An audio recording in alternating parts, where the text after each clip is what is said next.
Selamat berjumpa sebagai persekutuan umat Allah. Bersyukur boleh kembali berjumpa bersama-sama dengan Bapak Ibu Jemaat. Kita sebagai orang Toraja tentu saja sangat akrab dengan rumah adat kita, yakni tongkonan. Kalau kita melihat kembali makna tongkonan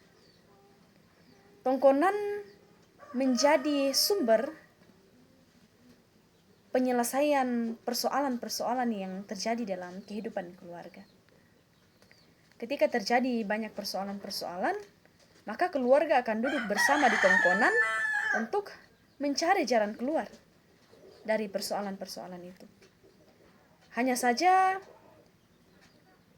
di beberapa waktu kemudian makna ini tergeser dan tidak difungsikan sebagaimana mestinya lagi. Banyak orang ketika menghadapi persoalan-persoalan, mereka akan mencari pelampiasan sehingga persoalan-persoalan yang dihadapi kemudian tidak selesai, yang menyisahkan banyak sekali luka-luka. Memandang kepada sumber kehidupan. Bagaimana orang-orang Israel dalam masa perjalanan memandang kepada sumber kehidupan? Kalau kita melihat bahan utama kita dari kitab Bilangan, secara khusus kitab Bilangan ini menjadi kitab yang menggambarkan bagaimana perjalanan umat Allah yakni Israel dari tanah Mesir menuju tanah perjanjian, tanah Kanaan. Secara khusus mereka diberikan banyak sekali pilihan untuk hidup murni atau tidak hidup murni, pilihan untuk hidup taat kepada Allah atau justru sebaliknya, tidak hidup taat kepada Allah. Secara khusus Bilangan pasal 21 ayat 4-9 ini menggambarkan bagaimana bangsa Israel ketika berada di padang gurun. Bangsa Israel memberontak terhadap Allah hanya karena persoalan makanan dan minuman. Tetapi pemberontakan mereka ini justru berdampak bagi mereka sehingga Allah kemudian menghadirkan ular tembaga. Banyak di antara mereka yang kemudian mati. Tetapi dari situ kemudian mereka sadar, lalu meminta kepada Musa untuk berdoa kepada Tuhan, sehingga Tuhan mendengarkan doa mereka dan ular tembaga pun tidak ada lagi. Tetapi Musa menghadirkan sebuah tiang yang kemudian padanya ia pasangi ular tembaga.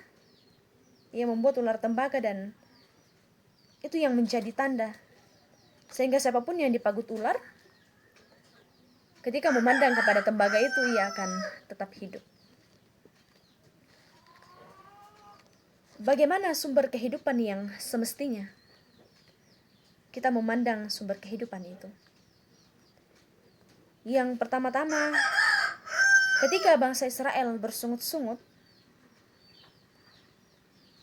kita tidak dapat mendustai bahwa sekalipun mereka melakukan pemberontakan, Allah selalu mengambil tindakan. Mereka memberontak kepada Allah, tetapi kasih Allah tetap nyata bagi mereka. Melalui Musa kemudian mereka tetap dapat melanjutkan kehidupan mereka dengan memandang kepada tiang yang sudah dipasang ular tembaga tadi. Di tengah-tengah konteks kehidupan kita di pandemi COVID-19 ini, kita seringkali bersungut-sungut persoalan anak-anak karena kuliah online atau sekolah online, bahkan para pekerja-pekerja yang juga berlangsung secara online mengalami banyak kesusahan, persoalan jaringan, persoalan data, dan bahkan kesulitan-kesulitan untuk memperoleh pekerjaan dan pemenuhan ekonomi. Namun di tengah-tengah pandemi COVID-19 ini, firman Tuhan melalui bilangan saat ini mengingatkan kita bahwa di tengah-tengah kesulitan, di tengah-tengah kebersungut-sungutannya kita, Allah tetap selalu mengambil tindakan. Buktinya apa? Kita masih tetap ada sebagaimana kita ada, dan sekalipun mungkin banyak sekali tantangan-tantangan untuk memenuhi segala kebutuhan, tetapi tetap segala yang kita butuhkan tetap Allah berikan. Lalu yang kedua yang ingin disampaikan bahwa ular tembaga, sebagaimana dalam 2 Korintus pasal 5 ayat 21, bahwa Musa ditinggikan di padang gurun, maka demikianlah anak manusia pun akan ditinggikan. Artinya bahwa salib Kristus ini sungguh nyata. Kalau kemudian ular tembaga itu dipandang oleh orang Israel dan mereka tetap hidup, maka kita perlu untuk memandang kepada salib, kepada Kristus yang kita percayai. Pengakuan iman yang salah diakui oleh gereja atau raja salah satunya adalah pengakuan iman rasul. Dan di dalamnya itu ada narasi bahwa aku percaya kepada Allah, Bapa yang Maha Kuasa, Khalik langit dan bumi, dan kepada Yesus Kristus, anak yang tunggal Tuhan kita. Percaya kepada Yesus Kristus, tentunya kita mesti hidup beriman kepadanya. Memandang dengan iman kepada Kristus. Tentu bukan iman yang melompat ke dalam jurang. Tidak sekedar percaya saja, tetapi meresponinya dengan iman dan hidup mengimitasi dan menyerupai Kristus dalam kehidupan kita.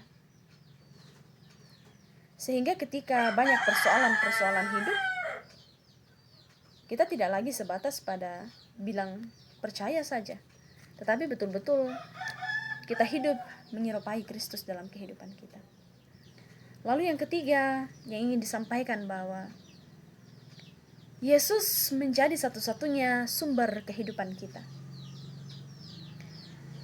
Tidak ada sumber kehidupan lain yang kita butuhkan. Kita tidak dapat mendustai bahwa ya, secara manusiawi kita butuh pasokan-pasokan. Seperti orang-orang Israel membutuhkan makanan dan minuman.